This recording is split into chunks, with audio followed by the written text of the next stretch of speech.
সবচেয়ে বেশি যেটা প্রয়োজন হচ্ছে, যারা আমরা মনে করেছি যে ফ্যাসিবাদের পতন হওয়া দরকার, ফ্যাসিবাদকে সরিয়ে সত্যিকার অর্থেই জনমানুষের জন্য উপযোগী একটি রাষ্ট্র নির্মাণ করা দরকার, সমাজ নির্মাণ করা দরকার, তাদেরকে ঐক্যবদ্ধ হয়ে কাজ করতে হবে। আজকে কষ্ট হয়, দুঃখ হয়। আমি এখানে আসার আগে আমার বাসায় সঞ্জিদা এসেছিল। সঞ্জিদাকে আপনারা অনেকে চেনেন, মায়ের ডাকের সঞ্জিদা। সে তার ভাইকে নিয়ে এসেছিল, সে তাকে আপনার কানাডাতে সে এসছে। এসে বলছে, স্যার আজকে মন খুব খারাপ। কেন? গত কয়েকদিন ধরে যা দেখছি তাতে করে স্যার আমার মন খারাপ হয়ে যাচ্ছে। এই যে এতদিন ধরে যে কষ্ট, যে পরিশ্রম, যে ত্যাগ, যে আত্মজনের চলে যাওয়া, প্রিয় মানুষগুলোর চলে যাওয়া, সবকিছুকে ছাড়িয়ে কেমন যেন একটা ভয়াবহ একটা অবস্থা তৈরি হচ্ছে।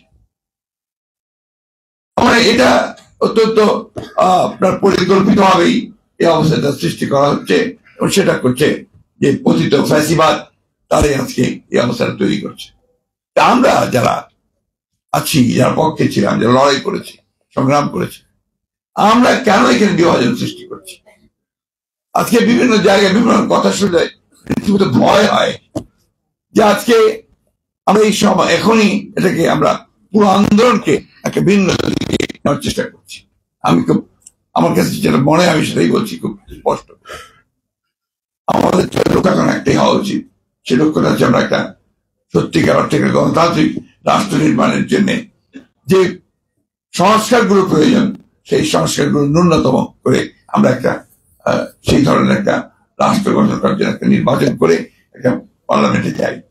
অনেকে বলছেন যে নির্বাচনই তো আপনার গণতন্ত্র নয়। অবশ্যই নয়, কিন্তু তার জন্য তো আপনাকে একটা প্রক্রিয়া লাগবে। সেই প্রক্রিয়ার মধ্যে দিয়ে আমরা না যাই তাহলে আমরা সেই জায়গায় পৌঁছতে পারবো না। আমরা এই জন্যই আমি খুব মোটা দাগে যেটা বুঝি সেই কথাটা বলছি, যে আমাদের মনে হয় যে আমাদের সকলেরই এখন যেটা উচিত যে অনৈক্য সৃষ্টি না করে ঐক্যের মধ্য থেকে আমরা যে সুযোগটা সামনে পেয়েছি সেই সুযোগটাকে কাজে লাগিয়ে অন্তত আমরা কিছুটা হলেও সামনে এগিয়ে যাই। আজকে খুব দুর্ভাগ্য, 53 বছর হয়ে গেছে, আমরা এখন পর্যন্ত একটা পিসফুল ট্রান্সফার অফ পাওয়ার এটাই আমরা করতে পারিনি। আমরা সবসময় যুদ্ধ করছি, লড়াই করছি, নিজেদেরকে ভাই ভাই রক্ত ঝরাচ্ছি, কিন্তু আমরা ওই পথে যাওয়ার জন্য কেউ সেইভাবে চেষ্টা করছি না। ফ্যাসিবাদ পরাজিত হয়েছে, ফ্যাসিবাদ যে কোনো সময় আবার ফিরে আসতে পারে। আমরা সেই রাস্তা যেন তৈরি করে না দিই। আজকে আমরা দুর্ভাগ্যজনক ভাবে এমন কতগুলো কাজ করছি যে কাজগুলোর মধ্যে দিয়ে কিন্তু ফ্যাসিবাদের ফিরে আসার সম্ভাবনা অনেক বেড়ে গেছে। আমি তাই অনুরোধ করব, আজকে এখানে যে তোমরা লেখক সবাই উপস্থিত আছেন, কবিরা উপস্থিত আছেন, সাহিত্যিকেরা উপস্থিত আছেন, আমি মনে করি আপনাদের এখন দায়িত্ব অনেক বেড়েছে। আগে পারেননি তাই বলে এখন পারবেন না, এটার কোনো অর্থ নেই। এখন আপনারা জনগণকে সঠিকভাবে তাদেরকে উদ্বুদ্ধ করুন, অনুপ্রাণিত করুন, এবং যে পথে আমরা যেতে চাই সেই পথে যেন এগিয়ে যেতে পারি। সবার মত যে এক হবে তা তো না, আমাদের ভিন্ন ভিন্ন মত থাকবে। এই সব মতগুলোকে নিয়ে আমাদেরকে একসাথে একটা সেই ধরনের একটা শত ফুল ফুটতে দিতে হবে, সেখানে আমাদেরকে যেতে হবে। আমি বক্তব্য দীর্ঘ করবো না, কারণ আমার বক্তব্য দীর্ঘ করার অবকাশ নেই, সুযোগ নেই, যোগ্যতা নেই।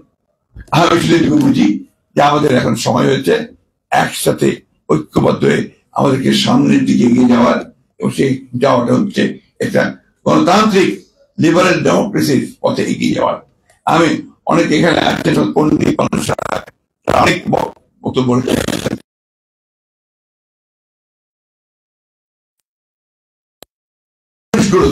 কলিমুদ্দিন যারা কিছুক্ষণ আগে আমাদের সেলিম সাহেব যে বললেন যে আপনার যে কথা সেটাই হচ্ছে মূল কথা আর কি, যে তারা কিন্তু মনে করছে যে তারা আপনার হালুয়ার টাইট, এই হালুয়ার টাইট যেন না হয়, অর্থাৎ সে যেন একটা আশা আলো দেখতে পায়, সে যেন অন্তত এইটুকু বলতে পারে হ্যাঁ আগের চেয়ে আমি একটু ভালো আছি। এটা কিন্তু খুব জরুরি। আজকে সেই জায়গাটায় আমরা যাওয়ার চেষ্টা করি। আমি আমার তরুণ ভাইদেরকে বিশেষ করে আহ্বান জানাবো যে আপনারা অনেকটা দায়িত্ব নিয়েছেন, দায়িত্ব এসেছেও, এই দায়িত্ব এবং গোটা জাতিকে সামনে রেখে পালন করতে হবে। আমরা এমন কিছু করব না, এমন কোন হঠকারিতা করব না যে হঠকারিতার মধ্যে দিয়ে আমরা আবার অন্ধকারের মধ্যে চলে যাব। আজকে যখন আমার ভারতবর্ষের মিডিয়ার বিষয়গুলো দেখতে পাই, কাল রাতেই আমাকে কয়েকজন ফোন দিয়েছে। তাদের একটাই মাত্র লক্ষ্য, প্রশ্ন যে ইসকনের ব্যাপারে আপনারা কি করছেন। এই প্রশ্নটা অত্যন্ত একেবারেই আপনার উদ্দেশ্য প্রণোদিত একটা অবস্থা তারা তৈরি করতে চায়।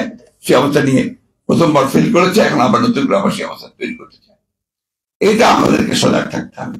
আর আমরা সেখানে কোনো মতেই যেন আবার সেখানে আরো একটা বিভাজন সৃষ্টি না করি। এখন যেটা এই মুহূর্তে যেটা প্রয়োজন, সবাইকে শান্ত থেকে বিষয়গুলোকে অনুধাবন করে আমাদের ধীরে ধীরে এগিয়ে যাওয়া এবং সবাইকে সঙ্গে নিয়ে সামনের দিকে আগানো। এছাড়া কোনো পথ আছে বলে আমি অন্তত মনে করি না। মেবি আই এম রং, এটাই হচ্ছে আমার একমাত্র চিন্তা, যে অনলি থিং আমাদের পক্ষে এখন সম্ভব। আসুন আমরা সবাই একটা লক্ষ্যেই এগিয়ে যাই, সেটা আমরা একটা গণতান্ত্রিক সমাজ, একটা গণতান্ত্রিক রাষ্ট্র আমরা নির্মাণ করি। আপনাদের আজকে আমাকে এখানে আমন্ত্রণ জানিয়ে আপনাদের সামনে দুটো কথা বলার সুযোগ দেওয়ার জন্য আমি অত্যন্ত গর্বিত বোধ করছি। আবার বলছি, এই পরিসরে বক্তব্য রাখার মতো যোগ্যতা আমার ছিল বলে আমি মনে করি। ধন্যবাদ। আসসালামু আলাইকুম।